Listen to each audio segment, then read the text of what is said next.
Welcome back to another technical deep dive here in the debug zone.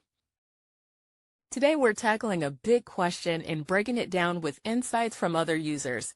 Hopefully this clears up some misconceptions and helps you get the answer you need. So buckle up, stay a little curious, and let's jump right in.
And that's a wrap.